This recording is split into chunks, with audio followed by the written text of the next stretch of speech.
Eu comando. Eita, tá bom. Começou. Ou então, bom dia a todos e a todas.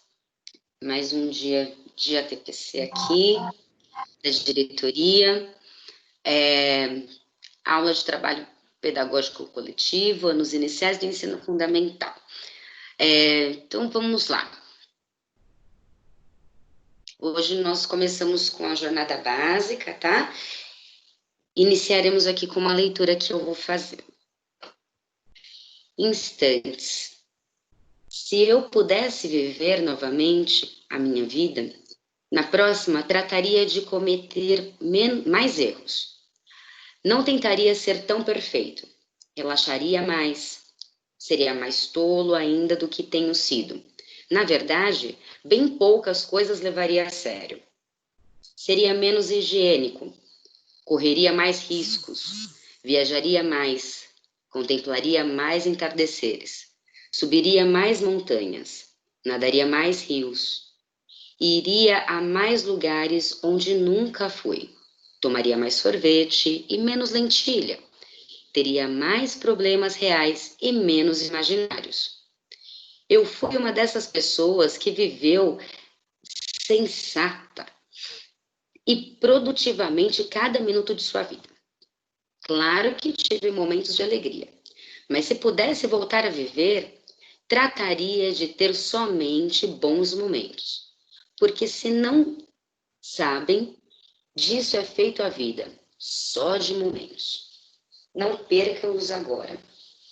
Eu era um desses que nunca ia a parte alguma sem um termômetro, uma bolsa de água quente, um guarda-chuva e um paraquedas. Se voltasse a viver, viajaria mais leve. Se eu pudesse voltar a viver, começaria a andar descalço no começo da primavera e continuaria assim até o fim do outono. Daria mais voltas na minha rua, contemplaria mais amanheceres e brincaria com mais crianças, se tivesse outra vez uma vida pela frente. Mas já viram, tenho 85 anos e sei que estou morrendo. Rubem Alves. Bom, agora a gente vai começar aqui a nossa TPC, da Jornada Básica, falando um pouquinho sobre Gerard Vernon. Cris?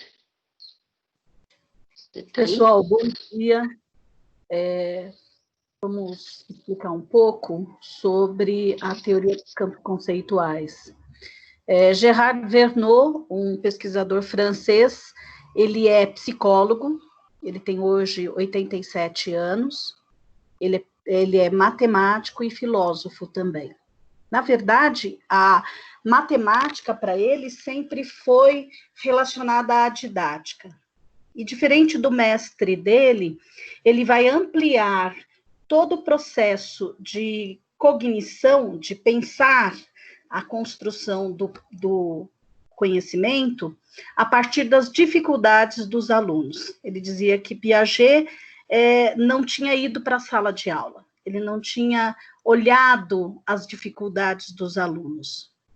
E aí, isso também o aproxima de Vygotsky, porque ele diz assim, é dentro da interação social, da linguagem, que a gente consegue, na verdade, aproximar dos alunos. O professor tem a oportunidade aí de elaborar situações, problemas, para que o aluno possa amadurecer e construir seus campos conceituais. Os campos conceituais, eles são construídos ao longo da vida. Por quê? Porque para ele a maturidade, a experiência e a aprendizagem eram elementos fundamentais para esse domínio. Quando a gente fala de maturidade, ele remete ao conceito piagetiano de amadurecimento fisiológico. Quando ele fala da experiência, ele está dizendo o enfrentamento dos problemas leva à construção cognitiva. E a aprendizagem, que seria de responsabilidade escolar. Então, o que ele, na verdade, a teoria toda de Verneau, se a gente vai levar em consideração, é uma teoria muito mais próxima da psicologia. Por quê? Porque, para ele, todo o processo de construção conceitual, ele estava relacionado a esse enfrentamento dos problemas e da análise das dificuldades. Então, o professor, mais uma vez dizendo, o professor é aquele que media, é aquele que constrói situações para que o aluno tenha os seus elementos.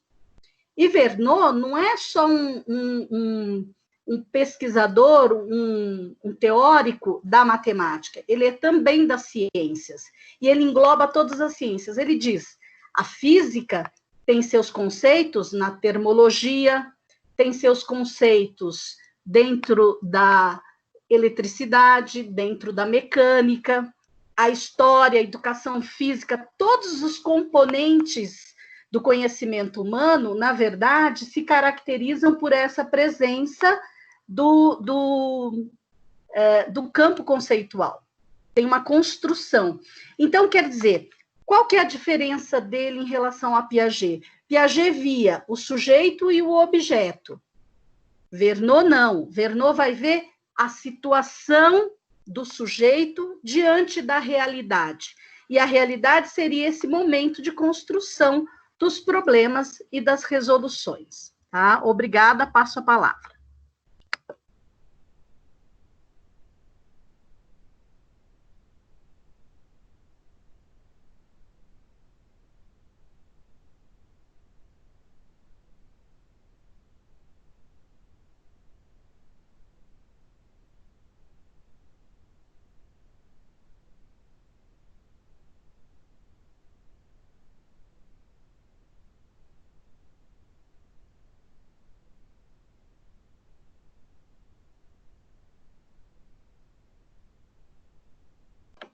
Luiz, você está presente?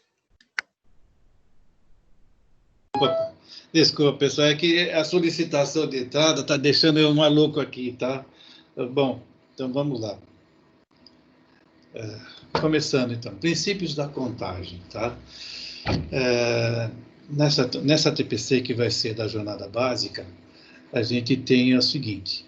A correspondência termo tem como objetivo a correspondência unívoca, que é o ato de estabelecer relação 1 a 1, e nessa comparação, segundo Brasil 2014, página 11, é possível determinar se duas coleções têm a mesma quantidade de objetos ou não, e então qual tem mais ou qual tem menos. De acordo com a asserção, compreende-se que, desde pequena, a criança constrói as noções de correspondência termo a termo, ou seja, em cada pé um sapato, em cada garrafa uma tampa. Isso aí, inclusive, na outra vez nós já falamos, né? Que a criança já traz muitas informações mesmo, desde o berço, né? As atividades de contagem têm o objetivo de que as crianças associem um nome de número relativo ao objeto da coleção que estão contando, ou seja, que estabeleçam uma correspondência 1 a 1 entre os termos da sequência numérica com o objeto da coleção que estão contando. E do EMAI, material do professor, segundo ano, página 41. E aí do lado você tem aí a atividade, né? Atividade 3.3. Em nossa sala de aula podemos fazer várias contagens e vamos registrá-las. Uma das coisas que é muito importante é a gente, conversando com os nossos alunos, vendo como é que eles estão fazendo o seu desempenho e registrar o que estão fazendo, principalmente se há algum equívoco, que é, na verdade, o erro sempre nos mostra muito mais do que os acertos, tá? Situações de comparação de quantidades são adequadas para trabalhar a função de cardinalidade do número. O trabalho com estimativa antes da contagem também permite a aproximação das crianças com a cardinalidade. Na função de cardinalidade, o número se refere à quantidade de elementos em um conjunto discreto, definido, em que se pretende dar respostas a questões do tipo: quantos elementos há no conjunto, a quantidade de elementos de um conjunto pode ser obtida por meio de contagem. É do EMAI, material do professor do primeiro ano, na página 38. E contar objetos implica o domínio de determinadas capacidades que vão se desenvolvendo quando a criança experimenta e observa, com o apoio de um adulto, é o professor, ou de colegas, e ainda com o apoio de contagem oral. Estas capacidades podem ser sintetizadas como perceber que a cada objeto corresponde um só elemento da contagem, desenvolver estratégias que permitam não perder e nem repetir nenhum objeto na contagem, identificar o princípio da cardinalidade. O último número relacionado na contagem corresponde ao número total de objetos contados. Perceber que a contagem não depende da ordem pela qual objetos são contados. Esse material é também do EMAI, do professor primeiro ano, página 71. Tá? Vocês se lembram da outra vez, quando nós fizemos a relação do número de pedrinhas com a tabela numérica, e conforme ia se colocando uma pedrinha em cada número, né, na tabela, ao chegar no final, tá, saberia-se o número total de pedrinhas que tinha. Tá? Então, essa é a relação ponto a ponto. Tá? O próximo. O sistema indo-arábico, né, se vocês sabem, indo-arábico são os números com os quais nós trabalhamos hoje, tá? Utilizado em quase todo o mundo, apresenta alguns princípios básicos e pode ser considerado um sistema de numeração decimal, posicional, aditivo e multiplicativo. Assim, devido às seguintes características. Possui base decimal, ou seja, a cada 10 forma um novo grupo da ordem superior. Faz uso de símbolos, que são os algarismos de 0 a 9, para representar qualquer número desejado. É um sistema de valor posicional, ou seja, o algarismo 2 pode valer 2 na unidade, 20 na dezena, 200 na centena e assim por diante, dependendo da ordem que se encontre no número representado. Segundo Oisílis 2006, o número decimal, os números decimais são os que utilizamos no nosso dia a dia. Por isso, são bastante familiares. Desse significa 10, que é a base do sistema decimal, e que, não por acaso, corresponde aos 10 dedos que temos nas mãos. Dificilmente alguém tem dificuldade de usar esse sistema. Vocês podem perceber que, no princípio, quando se começou a falar sobre os registros do sistema de numeração, o que eles tinham de possibilidade de comparação eram as partes do corpo, né? Que vocês têm pés, palmos, polegadas, braçadas, mas isso se verificou que não era suficiente, porque dependendo da pessoa com a qual estava sendo utilizadas as partes do corpo, as medidas eram diferentes. Foi quando começou, então, o sistema unificado, né, o sistema de numeração decimal, que unificou as medidas, os padrões para todo o planeta desde aquela época. Seguindo. Na sequência 2, habilidades da sequência. Nós temos aqui a EF03MA02, que é identificar características do sistema de numeração decimal, utilizando a composição e a decomposição de números natural de até 4 ordens. E a outra, nós temos a EF03MA01, que é o ler, escrever e comparar números naturais até a ordem da unidade de milhar, estabelecendo relações entre os registros numéricos a partir das regularidades do sistema de numeração decimal e em língua materna. Esse é do material do professor, do EMAI, terceiro ano, página 23, tá? Veja só a sequência 2 aí, a atividade, como isso tem. Nessa atividade é explorada uma das características do sistema de numeração decimal, o valor posicional dos algarismos em um número, tá? Pode passar. Agora, a aritmética é a parte da matemática que estuda as operações numéricas, soma, subtração, multiplicação, divisão, né? Essas são as 4 operações básicas. A atividade tem por objetivo utilizar procedimentos próprios para a resolução de situação problemas, envolvendo o campo da multiplicação, contribui também para a construção da noção de configuração retangular, linhas e colunas. As crianças podem ter clareza de que, quando os objetos estão organizados desta maneira, pode-se obter o total por multiplicação. E eu vou até um pouquinho mais longe. Esta é um aprendizado que a criança, levando para a sua vida, nos próximos anos da escola, né, escolar, eles vão utilizar muito isso em matemática, que seria a questão, eu costumo falar, que é o par ordenado, x e y, linha e coluna, tanto para a multiplicação, para a divisão, como também para a solução dos problemas daí para frente e nos próximos anos, tá? Olha só os exemplos que vocês têm aqui, tá? Essa de baixo aqui, que tem aqui, os docinhos são organizados em bandejas da seguinte forma. Se você observar bem, a gente pode fazer uma analogia, inclusive, com plateia de teatro, de cinema, enfim, onde você tem uma quantidade de pessoas que podem ser colocadas nas fileiras, né? E tantas fileiras quantas forem possíveis ser colocadas naquele salão. Então, essa é a configuração quadrática, né? Retangular. Próxima. Aqui nós agora temos um filminho. Eu gostaria que vocês pudessem prestar atenção, que ele é muito bacana.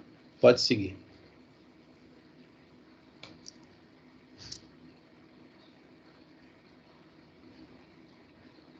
Tá sem áudio. Tá sem áudio, né? Quem tá passando aí, liga o áudio.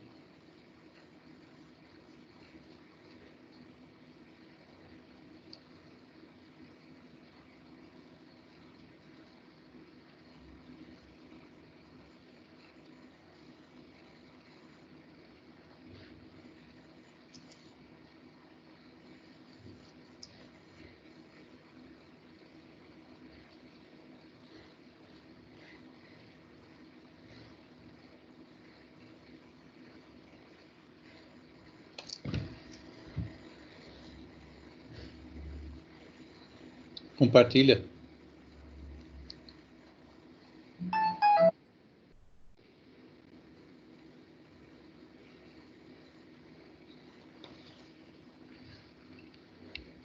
Pode ser alguma coisa. Lu, eu acho que a Pamela caiu.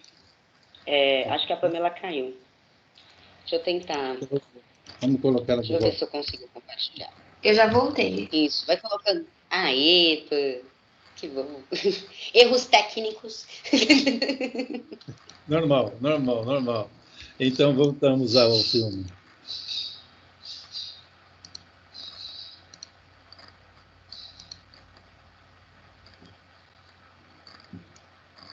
Nada? Só um instantezinho.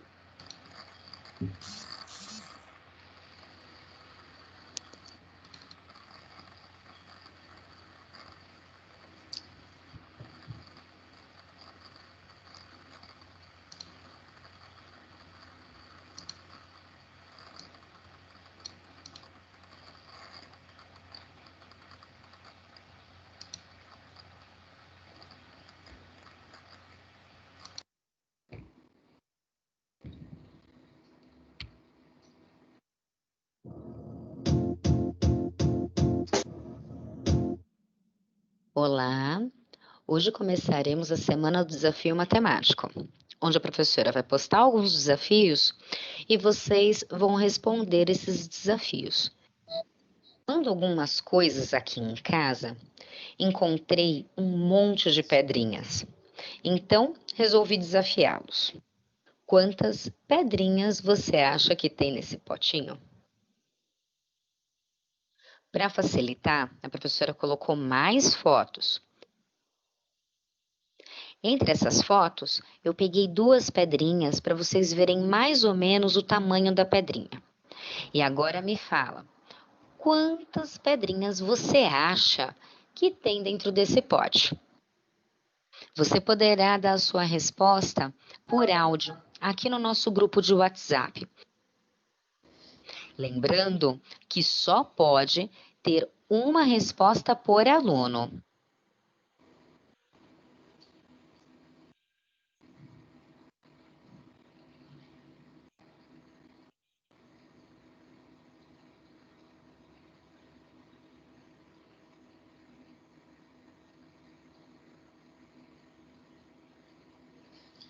Então, vocês perceberam que é uma sugestão, né?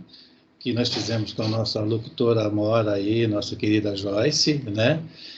É bastante elucidativo e ajuda muito na hora da gente fazer a conexão com os nossos alunos, né?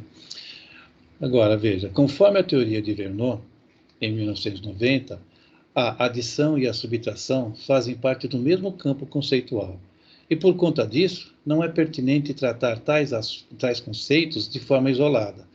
Nesse sentido, é fundamental que o professor tenha o entendimento de que esses conceitos devem ser tratados concomitantemente. E eu vou até um pouquinho mais longe. O campo aditivo e o campo multiplicativo, eles são, na verdade, o que compõe todo o conhecimento junto com os alunos. A gente não precisa se preocupar em fazer isso separado. A gente pode e deve trabalhá-los todos juntos, tá? Na resolução de problemas, utilizando todo o conhecimento do aluno, até o que ele tem, né, de estoque de informação, né? Porque é dessa maneira que se consegue trazer o conhecimento e criar informações, né? Repertório. Aqui a gente de maneira separada, né? Porque por questões didáticas, tá? Porque não dá ao mesmo tempo se colocar as duas coisas, então estamos fazendo separado e vamos começar pelo campo aditivo. O campo aditivo, a partir de suas características, abrange problemas de composição, de transformação e de comparação. Na classe de composição, os problemas abrangem situações que relacionam o todo com as partes. Nos problemas de transformação, as situações apresentadas relacionam o estado inicial com o estado final, através de uma transformação. E na classe de comparação, os problemas apresentam situações em que há um referente, um referido e uma relação entre eles. Essas situações abordam conceitos tais como juntar, retirar, transformar e comparar, exigindo do aluno competências para resolver diversos tipos de situações com diferentes níveis de complexidade, mais do que simplesmente ter habilidade para resolver operações numéricas. Um outro comentário que eu gostaria de fazer é que todas essas observações do campo aditivo e multiplicativo que o Vernon teve, ele fez isso com observação real com os alunos. E, se não me falha a memória, em 1970 ele esteve aqui no Brasil e estas observações ele fez com alunos brasileiros. Portanto, esta é uma característica que nós temos do nosso povo e do planeta como um todo no aprendizado, tá? Seguindo, pode seguir. Classificação das estruturas aditivas, que é a composição. Nessa classe é possível relacionar parte e todo. Transformação, é possível relacionar estado inicial com uma transformação que leva ao estado final. Comparação, é possível relacionar duas partes, comparando-as, tendo sempre duas partes, das quais são denominadas referentes e referidos de uma relação. E o misto, né, que é possível combinar problemas de classes anteriores. Visto que, para que isso aconteça, volto a dizer, tá? É uma ilusão que o professor tem que o aluno não conhece nada. Pelo contrário, ele conhece muito e grande parte do alicerce desse conhecimento que ele está trazendo para estas situações já vem da cultura que ele traz, da família, da relação com as pessoas e da vida, tá? Segue, por favor. Agora nós vamos ter aqui alguns exemplos, tá? Eu sei que muitos de vocês podem até já ter visto, ter esse conhecimento, mas é sempre bom a gente continuar lembrando. E eu faço uma analogia também, não só com esses números, com esses exemplos, que eu digo sempre assim, A mais B igual a C. Quando nós estamos falando de A mais B igual a C, nós estamos falando também de uma equação que isso os alunos vão ver lá para frente, tá? Geometria, de toda essa parte é utilizada com letras, tá? Então, vamos lá. dependendo da posição que você coloque a interrogação, é a situação que você está querendo mostrar. Ou seja, transformação positiva tem um estado inicial. Veja no nosso exemplo, bem simples aqui. Marina tinha 20 figurinhas e ganhou 15 num jogo. Quantas figurinhas ela tem agora? Notem bem que nesse texto existe a palavra ganhou, que normalmente o aluno já relaciona com somar, tá?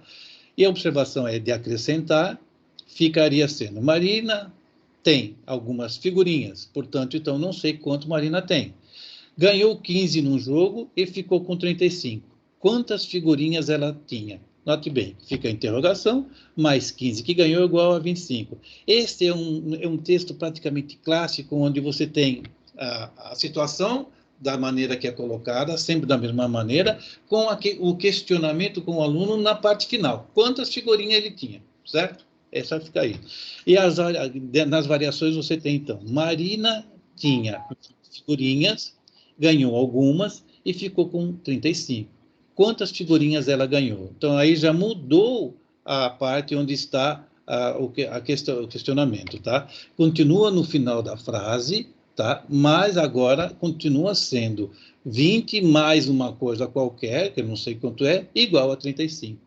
Então, mudou a posição do questionamento, apesar de o texto continuar no mesmo formato. Depois, transformação negativa de um estado inicial. É basicamente a mesma coisa do caso, só que agora é a parte negativa. Pedro tinha 37 bolinhas, mas perdeu 12. Quantas bolinhas ele tem agora? Novamente, no nosso texto, está dizendo a palavra perdeu, que a criança já associa à subtração. Portanto, é uma observação para tirar. E uma das variações. Pedro tinha várias bolinhas, perdeu 12 e agora tem 25. Quantas bolinhas ele tem agora? Na mesma situação que o primeiro caso. A variável continua na primeira posição, ou seria na parte do A, né? E depois, na semana passada, Pedrinho tinha 37 bolinhas. Hoje tem 25. O que aconteceu no decorrer da semana? Muito bem. Aí nós temos 37 menos a interrogação, que é igual a 25. Notem bem que esses são exemplos bastante simples, tá? E a compreensão do texto está basicamente sempre da mesma maneira, quer dizer, está sendo colocada do mesmo jeito. O questionamento, a pergunta que está sendo feita para que o aluno possa responder está sempre no final, e o que muda só é um pouquinho de ou está faltando o A, ou está faltando o B, ou é subtração, ou é soma, tá? Essa é bastante simples. Por favor, muda a próxima. Depois temos agora a combinação de medidas. Novamente o outro texto. Numa classe, há 15 meninos e 13 meninas. Quantas crianças há ao todo? Também é bem clássico. É uma questão de juntar. Quando você fala de juntar, novamente, a criança vai associar à soma. Em uma classe de 28 alunos, há alguns meninos e 13 meninas. Quantos são os meninos? Note bem, sempre da mesma maneira, tá? Só que aqui é o segundo tema, o B, que está faltando. Um é conhecido, o outro é desconhecido. Em uma classe de 28 alunos, 15 são meninos. Quantas são meninas? Tá vendo? É uma outra variação, mas dentro do mesmo sistema. Lá, e depois na de comparação. Paulo tem 13 carrinhos e Carlos tem 7 a mais que ele. Quantos carrinhos tem Carlos? É de comparação, tá? Paulo tem 13 carrinhos e Carlos 20. Quantos carrinhos a mais Paulo precisa para ter o mesmo que Carlos?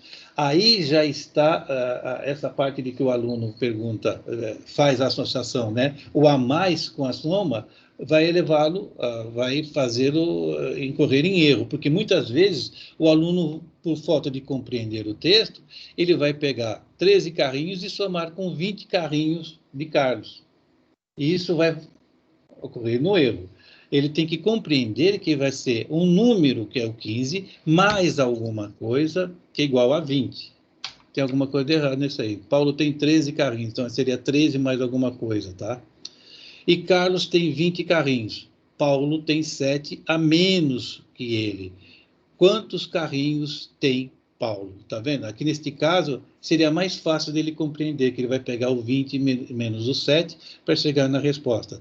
E isso mostra, muitas vezes, quando os alunos perguntam, professor, é de mais, é de menos essa conta, já nos dá uma informação bastante importante com relação aos nossos alunos. Porque se você pensar bem, ele sabe sim qual é a operação que, se ele for fazer de mais ou de menos, ele conhece e consegue fazer a operação com os algoritmos. Pode até errar o cálculo, tá? Mas ele consegue saber. O que ele não conhece nesse momento, o que ele tem de dúvida nesse momento, é a compreensão do texto. Porque grande parte dos nossos alunos, e não são só de primeiros anos, não, até os quintos anos mesmo, o que faz com que eles errem as respostas é a falta da compreensão textual. Porque na matemática, muito dos verbos, como é sabido, né, muitos dos verbos têm significados diferentes do dia a dia da nossa vida. Por isso que existe muito dessas situações com os nossos alunos, o que implica para o professor mudar algumas táticas de trabalho com os alunos, porque o que está faltando para ele não é saber a operação dos números, tá? Do algoritmo. O que precisa para esse aluno é a compreensão do que está acontecendo, tá? Do problema, da situação problema. Próximo. E composição de transformações. Essa é uma outra coisa também que muitas vezes dá problema com os nossos alunos por falta da compreensão do texto. No início do jogo, Flávia tinha 42 pontos. Ela ganhou 10 pontos e, em seguida, mais 25. O que aconteceu com os seus pontos no final? Vocês podem ver que aí já temos uma outra observação, uma outra situação, ou seja, acrescentar e acrescentar, tirar e tirar, e acrescentar e tirar, ou tirar e acrescentar, depende da situação, tá? Então, veja, no início do jogo, Flávia tinha 42 pontos. Ela perdeu 10 pontos e, em seguida, perdeu mais 25. O que aconteceu com os seus pontos no fim? Logicamente, aí é uma subtração em duas partes, né? 42 menos 10, menos 25, tá? E daí você vai ter o 7. No início do jogo, Flávia tinha 42 pontos. Ela ganhou 10 pontos e, em seguida, perdeu 25. O que aconteceu com os seus pontos no fim? É a mesma coisa, só que no caso aqui, a primeira passagem, ela teve um ganho. E, em seguida, ela perdeu, né, ganhou 10 e perdeu 25, portanto, ela perdeu 15, tá? Essas são as situações. Eu sei que é uma coisa que foi feita muito rápido, até para vocês, né? Mas é uma coisa conhecida, mas é muito importante que a gente consiga levar isso em consideração, porque quando você vai conversar com os teus alunos, que você vai passar essas atividades para eles, você tem que ter já a sua intencionalidade do que é que você quer cobrar dos teus alunos, o que é que você quer saber que os seus alunos estão necessitando de um reforço.